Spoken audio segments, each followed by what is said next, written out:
All right, let's talk about one of the bigger pain points this year. I think it's a pain point in the sense that it interrupts a lot of people's gameplay. But I do genuinely think this is part of CIG's push for playability in the sense that it does improve the flow of the current broken loop in the game, which is that, like, you could just die from a whole bunch of stuff. And nobody really gets any sort of consequences for making you do that dying. So, they introduced item recovery. Good old item recovery. And this, oh boy, this lit up. I mean, you could just look at the reactions on this post. More upvotes than downvotes. More thumbs up than down. Thumbs down, but like, there's a lot of thumbs down. Face palms, clown emoji. What else is there? Here's a little poopy emote. Here's a butt. It's a nice butt, though. A cactus, you know what that means. I don't know what that means. Here's somebody throwing up. Nope, this is somebody about to throw up. Here's somebody else throwing up. It's interesting, they threw up before it's like they threw up and then they got nauseous again. That's just the worst kind of experience. If I'm gonna throw up, I want to feel better afterwards, right? Imagine just feeling the absolute worst. Too much alcohol. Okay, I'm gonna go throw up. Bleh. Oh my god, I feel more sick now. That's not what you want to be. And if item recovery makes me feel that way, then I'd be unhappy too. But they got that tier 0 out first back in, I think, April, March, sometime in 4.1. And what this item recovery did was it stated that you are going to respawn with the exact gear that you had equipped at the time of death. So anything that was on your body, including weapons, armor, magazines, and med pens, ensuring that your core loadout is retained, would be lost. Wait, no, wouldn't be lost, sorry. But items stored in your inventory, such as your backpack or other containers, would remain on your corpse and be able to be looted or retrieved. Now, most people that did not like this, in my experience, were the people who were doing the looting, right? They wanted to have this stuff off of other people's bodies. And I will admit, I don't even kill people, but when I come across somebody else who has died, I'm like, hey, they got cool stuff. Maybe I can pick it up, but I can't. And that's disappointing. But I think a large amount of people were looking at this from the other angle of being people who fall to their death a lot, or go outside without a helmet, or crash into the ground while they're flying. You may notice that I'm describing things that I do a lot. But there's also like people who die from glitches and just other weird things that happen in Star Citizen. And I think part of the idea that CIG was going for here was like, hey, we've got this game that, well, game, you can call it whatever you want. We've got this experience that we're selling to people. And a lot of times this experience gets completely destroyed because not only are people dying from weird stuff, but they are also taking forever to get the stuff back. You have to go to the shop. You have to get your weapon. Then you have to go to another shop, maybe get your ammo. Then go to another shop and get some armor. Or if you're smart, you do all three of that at one shop. But I can't do that. I'm not smart. I don't read. So they decided to make this rule where your stuff would respawn with you. And you would lose some of that stuff, but the stuff that's hard to earn, you'd get to keep. So this first version, T0, they said, items stored in your inventory will not be protected and will remain on your corpse upon death, available to be looted or stolen. Items such as magazines and med pens that you have equipped can be looted. However, you will respawn with these items as duplication concerns for these types of consumables are less concerning. T0 item recovery applies to all forms of respawning, whether in a med bed, on a ship, or your assigned landing zone. To ensure that your weapon in active use is secured as an equipped item, it will automatically be stowed to your holster upon death. If you die within a landing zone, you will respawn with both your equipped items and your inventory. With T0, you will respawn with your previously equipped gear already attached to your character. That's the main reason they did this. Because they want people to still have their stuff when they die.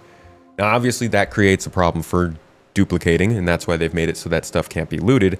But this was always supposed to be a temporary situation. Something to just help while the game kind of sucks at helping you out.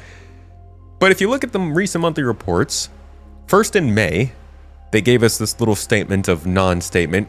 It said, item recovery is currently progressing. Oh, with tasks for tier 1 progressing. Okay, that's great.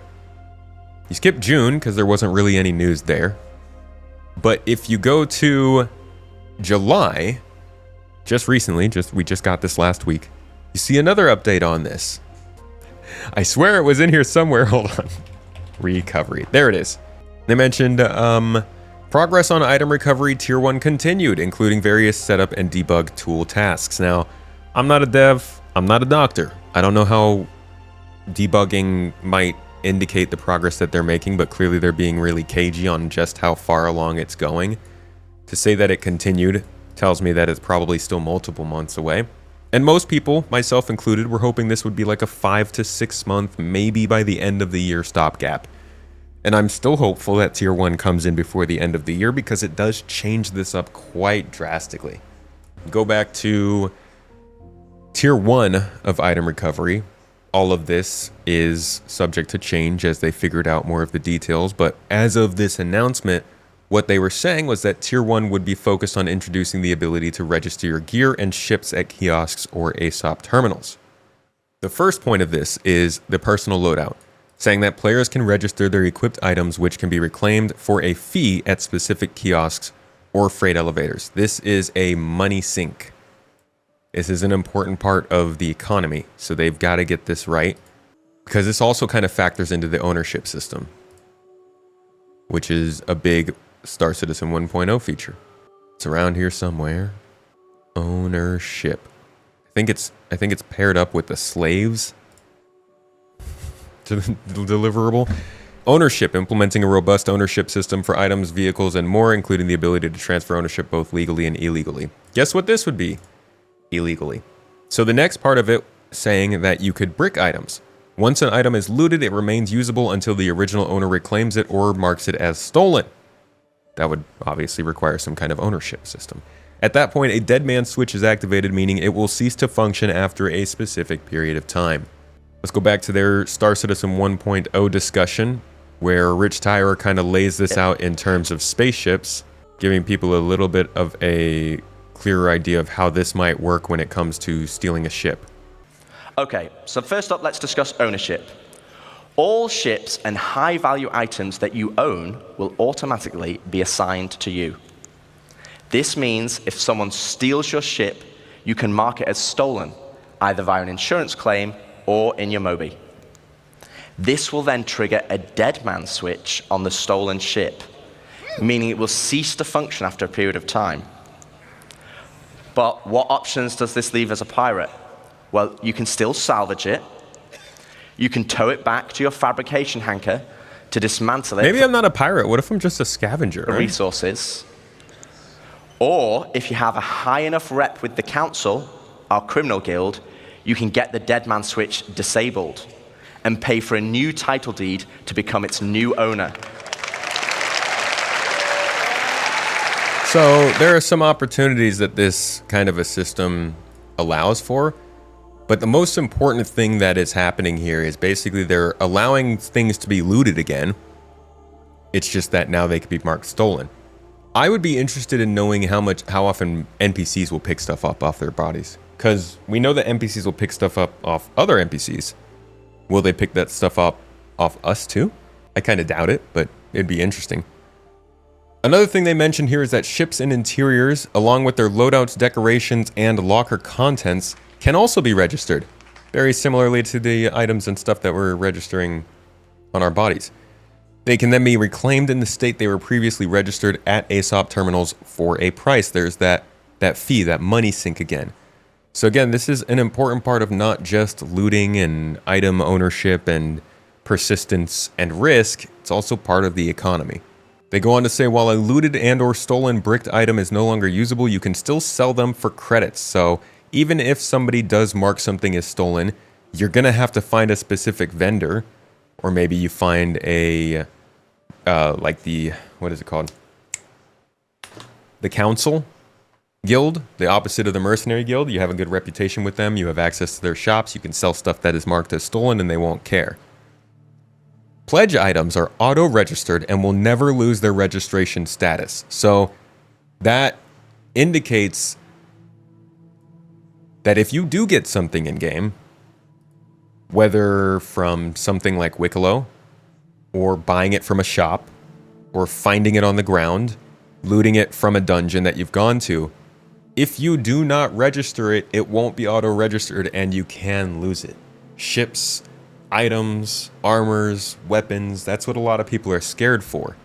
And that's why they did this whole thing in the first place, because that was true for everything in the game. Anything that you had, you could lose it and not get it back. That included stuff that you were buying on the real shop.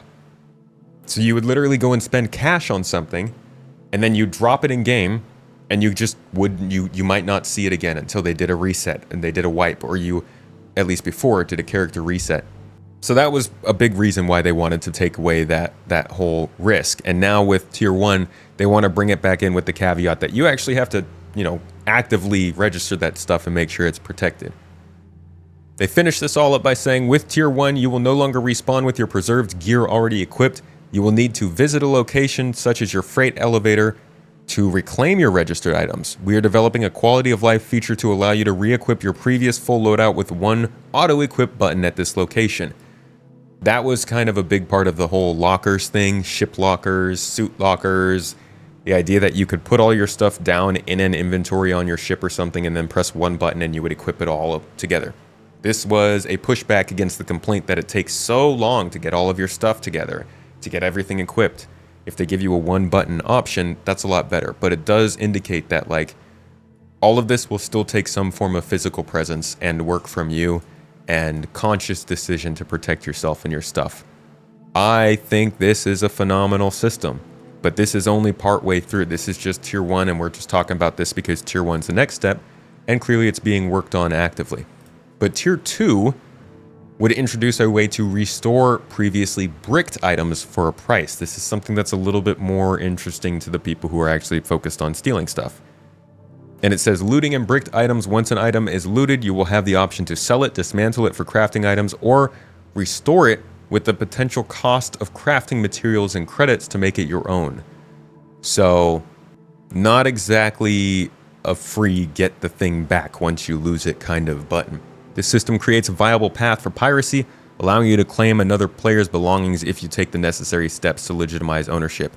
That cost of crafting materials and credits is also a way to avoid duplicating stuff, obviously. If an item had a cosmetic applied, restoring it will remove the cosmetic in the process. This has a ramification that's only more clear to us since the June monthly report, because we've now realized that they are creating a system that allows cosmetics and items to live separately of one another, probably getting ready for their blueprint system, which is key to crafting, and hopefully making it a lot easier for you to just swap stuff out on whatever it is you're using. So that's a little update on item recovery and the progress going on with it. Not a huge update, not tangible information by any means, more so just letting us know that it's still being worked on. It's not off collecting dust somewhere, it's an active development, and God, I hope that it's something that we can see earlier than later. Sooner than later? But definitely this year. I'm hoping for this year. It's not a guarantee for this year, but as far as a more tangible and physical looting and item loss and ownership experience goes, I think this is a pretty important part of it. You think T1 pretty soon, maybe next month, along with Nyx and base building and Squadron 42? I'm also retiring next month. Yay, congratulations. Yeah, no, it's freaking awesome. Yeah, Star Citizen took off, dude. Space Tomato Gaming's just a huge success. We don't have to work anymore. It's great. No, but that's item recovery Tier 1. Hopefully that gives you a little bit of information on where it's going.